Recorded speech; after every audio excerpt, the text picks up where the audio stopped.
نماز پڑھیں، خود اٹھیں، پانی گرم کریں بچوں کے لیے اور نماز کی عادت بنائیں. بچوں کو نماز پہ لگاؤ اور غصے مت ہو. بدعاؤں میں غصہ آ جائے تو بچوں کو بری بات مت کو گالی مت دو. کئی مائیں ہوتی ہیں وہ کہتی ہیں مرے، کئی ہوتی ہیں اللہ تجھے جہنم میں لے جائے، بری بری گالیاں دیتی ہیں. جب بھی غصہ آئے تو بچوں کو بولا کرو اللہ تجھے مکے مدینے لے جائے. بولا سبحان اللہ. اللہ میرے بیٹا تجھے نمازی بنائے.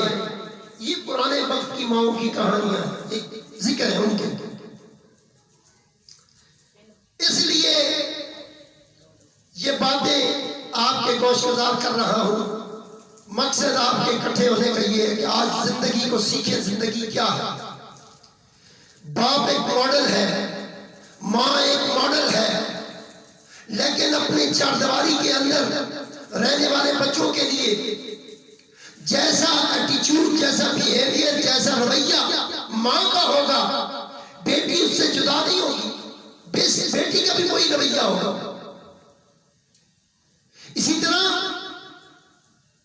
ایک دن ایک صحابیہ حضور کی بارگاہ میں حاضر ہوئی. کہنے لگی یا رسول اللہ صلی اللہ علیہ وآلہ وسلم، عجیب معاملہ ہے، عجیب قصہ ہے. میرا خامن ہر روز اپنے مہمانوں کو پکڑ کے لے آتا ہے، اپنے دوستوں یاروں کو پکڑ کے لے آتا ہے. میں روٹیاں پکا پکا کے تھک گئی ہوں. یہ بیویوں بہنوں کے لیے بہت بڑا درس ہے، توجہ سے سنیں. روزانہ مہمانوں کو بلا کے لے آتا ہے، میں پکاتی رہتی ہوں، میں تھک جاتی ہوں. حضور اس کو منع کریں، میرا بھی کوئی حق ہے. تو میں ابھی اتنی تھک جاتی ہوں تو یہ کیوں کرتی ہے؟ تو حضور علیہ السلام نے فرمایا اس کا جواب میں تجھے کل آ کے تیرے گھر میں دوں گا. خوش ہو گئی کہ حضور مہمان آئیں گے میرے گھر میں. ذرا بولے سبحان اللہ. صحابیہ تھی، پہلے مہمانوں سے تنگ ہوتی تھی، آج کمری والا گھر آ رہا ہے، خوش ہو رہی ہے.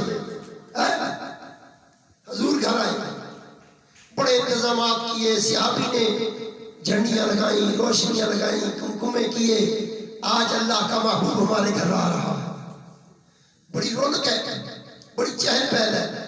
گلیاں سج گئیں، لوگ دور دور سے دوڑے چلے آ رہے تھے کہ اندر تو نہ جا سکیں گے. پتہ نہیں صحابی نے اتنا انتظام کیا یا نہیں کیا، باہر کملی والے کا دیدار کر لیں گے. اب آقا کریم کی صحابیہ کے گھر میں جانا ہوا. اب وہاں پہنچے، سرکار نے شفقت کا مظاہرہ کیا. کہتے ہیں جس طرف حضور قدم رکھتے تھے خوشبویاں ہی خوشبویاں تھیں. بولے سبحان اللہ. حضور نے اس گھر میں جب قدم رکھے تو خوشبو ہی خوشبو ہو گئی. سرکار بیٹھے رہے، گفتگو کرتے رہے، رونق بنی رہی. سرکار جب تک تھے گھر مہک رہا تھا. اور سرکار نے جب دعا کیا جانے لگے تو حضور نے اس صحابیہ سے کہا اے بی بی جب میں یہاں سے جانے لگوں تو پیچھے تک میری طرف نظریں جما کر دیکھنا، پلکوں کو جھپکانا نہیں، تیرے کل کے سوال کا جواب ملے گا. وہ صحابیہ حضور دروازے سے باہر نکلے، وہ نظریں جما کر دیکھ رہی تھی. کیا دیکھتی ہے کہ حضور باہر نکلے ہیں، پیچھے سانپ ہے، بچھو ہے اور طرح طرح کے موذی جانور ہیں اور بڑی بڑی بلائیں ہیں جو پیچھے جا رہی ہیں. ڈر کے گر کے بے ہوش ہو. دیکھا گر کے بے ہوش ہو. حضور چلے گئے. بعد میں دوسرے دن وہ صحابیہ کو لے کے حضور کی بارگاہ میں حاضر ہوئے. یا رسول اللہ صلی اللہ علیہ وسلم جب آپ ہمارے گھر سے آئے تو اس نے عجیب ماجرا دیکھا اور یہ بے ہوش ہو گئی. کیا دیکھا؟ حضور نے پوچھا کیا دیکھا تم نے؟ کہا حضور جب آپ گھر سے نکلے ہیں سانپ، بچھو اور